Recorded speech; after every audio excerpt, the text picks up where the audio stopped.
Okay, continuing with the autonomic nervous system, the sympathetic fibers form the rami communicans, which branch off of the anterior ramus and meet at the sympathetic trunk or sympathetic chain trunk ganglia. Ganglion is singular. Okay? There's the posterior ramus, anterior ramus. And we looked at this in one of our previous chapters, chapter 14. Okay, so just also to review motor commands. So somatic, voluntary, if you remember here in, sorry, pink, right? There's your anterior gray horn. There's your motor neurons, voluntary commands in red, going out to your skeletal muscles, body, and back, right? So that's something we've looked at for a while now. And then visceral involuntary commands in blue. Now this is part of the autonomic nervous system, right? Because it's involuntary. Motor nuclei, again, and we're going to say the anterior gray horn or ventral. And there's the motor neurons in blue, and then notice where they go. They go through the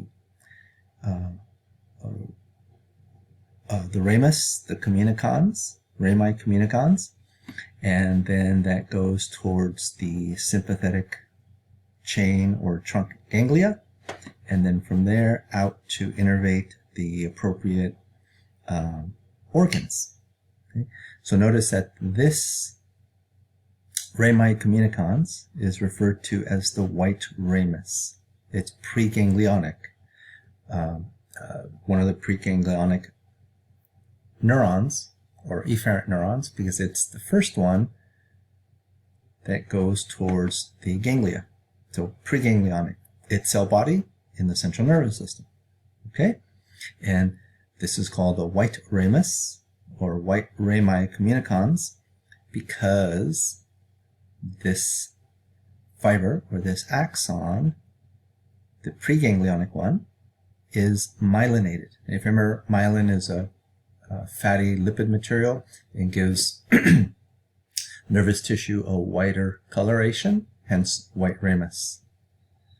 This other communicans, rami communicans, is called the gray ramus.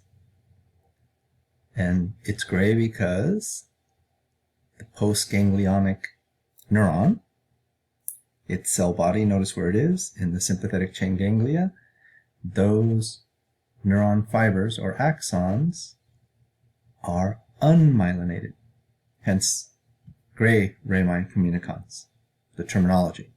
Okay? Okay, and we saw this in chapter 14.5, but now we're kind of explaining some of the terminology we first saw there. Sorry, sensory info of peripheral nerves, somatic and visceral. So somatic sensations, notice color-coded here in red. Exteroreceptors, proprioreceptors, the body, back, red, colored. Sensory neuron fibers coming in through the dorsal root. Their cell bodies in dorsal root ganglion, so that is the afferent or sensory pathway.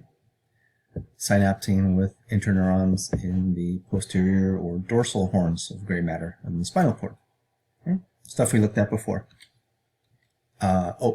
Visceral in blue.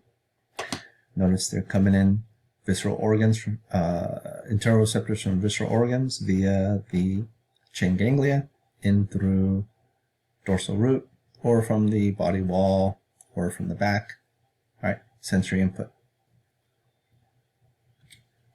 Okay, efferent neurons. Back to our normal chapter 17 here.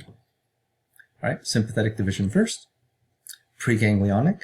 Fibers are relatively short and myelinated, hence the gray rami communicans, and they always release acetylcholine, their neurotransmitter. So that's what's shown here.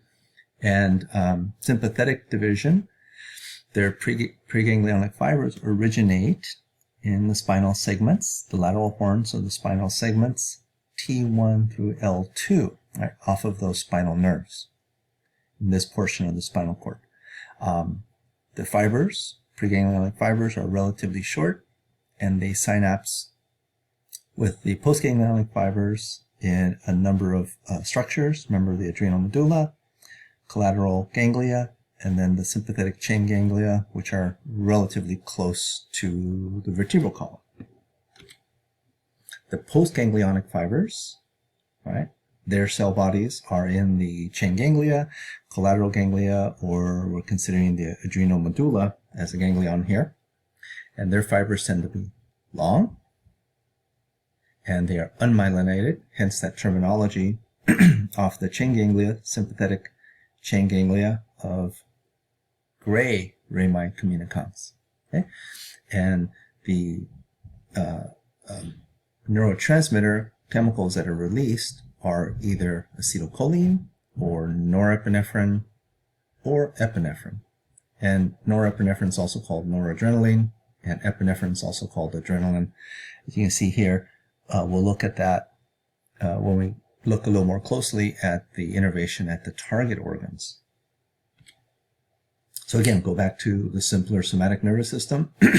One efferent motor neuron, cell body in the central nervous system, spinal cord, or brain. Relatively long myelinated, see the myelin sheath? Myelinated axons or fibers releasing always acetylcholine at the skeletal muscle.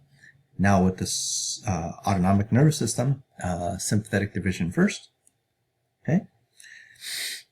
Preganglionic fibers of the preganglionic neurons, their cell bodies are central nervous system location, and they synapse in ganglia or the adrenal medulla, and then there's the postganglionic fibers. The dot here refers to that they are unmyelinated, and the adrenal medulla is considered, in this case, postganglionic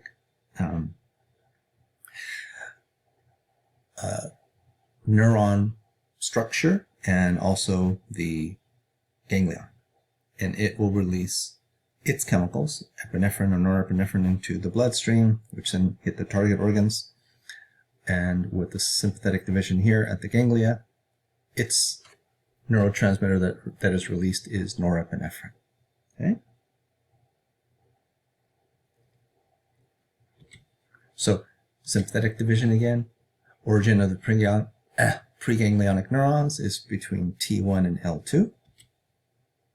Sympathetic chain ganglia, thoracic cavity, the body wall, head, neck, and or limbs. The collateral ganglia are in the abdominal pelvic cavity,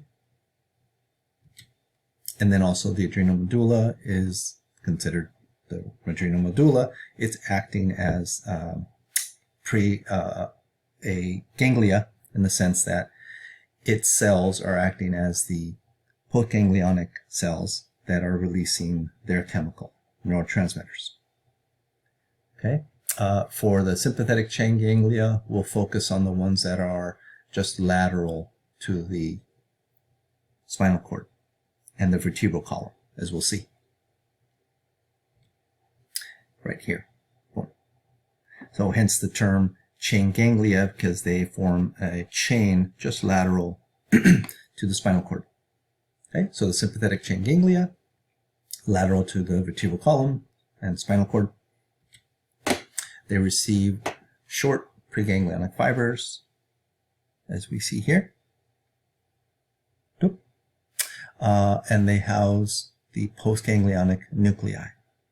Hence the swelling, the bulge, because of the presence of the postganglionic nuclei, here color-coded in black. Okay? So sympathetic activation, well, let's go back here.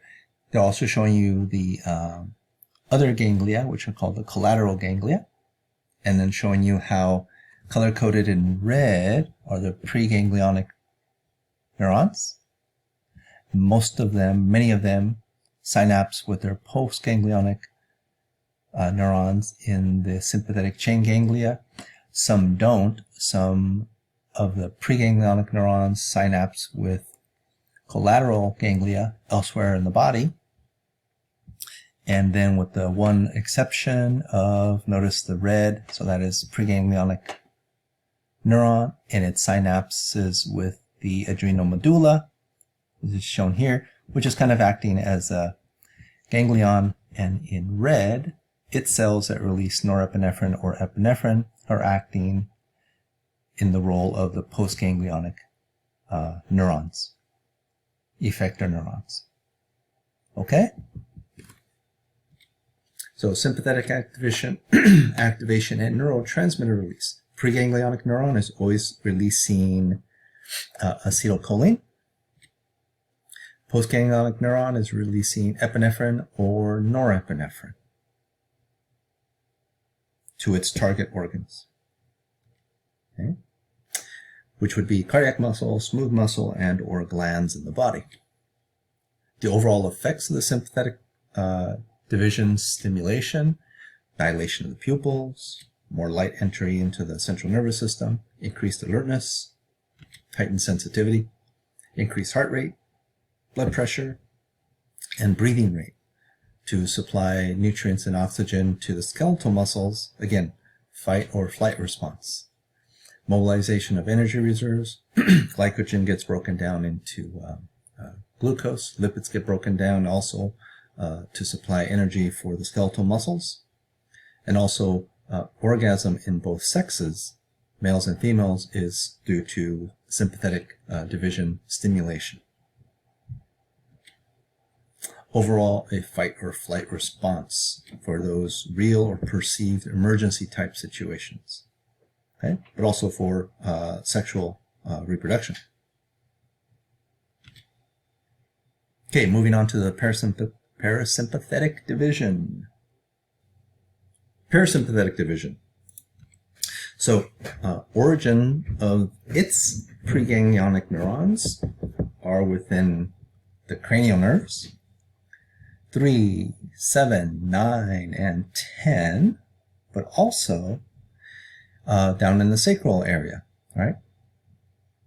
Spinal sacral nerves 2 through 4.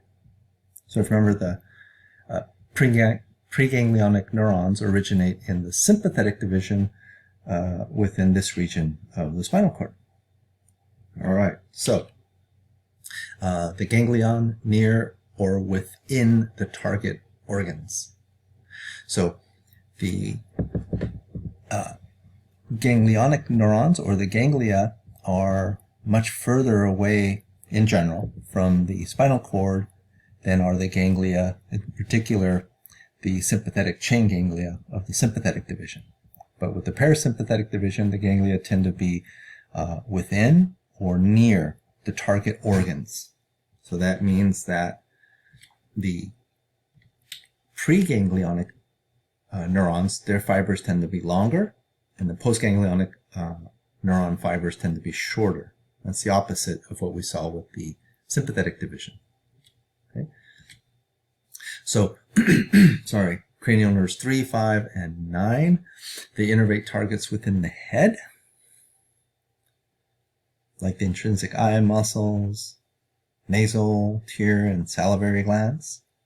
But 10, right? Remember the vagus nerve, that innervates outside of the head, even though it's a cranial nerve, structures within the abdominal pelvic area and the thoracic area, or cavities. So vagus nerves innervate multiple targets. And then the sacral nerves, sorry, innervates some of the abdominal pelvic organs as well. And notice here in red, color-coded, are the preganglionic neurons, right? Their cell bodies are in the central nervous system, brain, and spinal cord. And in color-coded in red, their axons, their fibers are relatively long. And then the postganglionic, or just the ganglia, are near their target organs, or essentially within the target organs. And then color-coded in black here are the postganglionic neurons and their axons, or fibers, and they are relatively short. the postganglionic neuron fibers or axons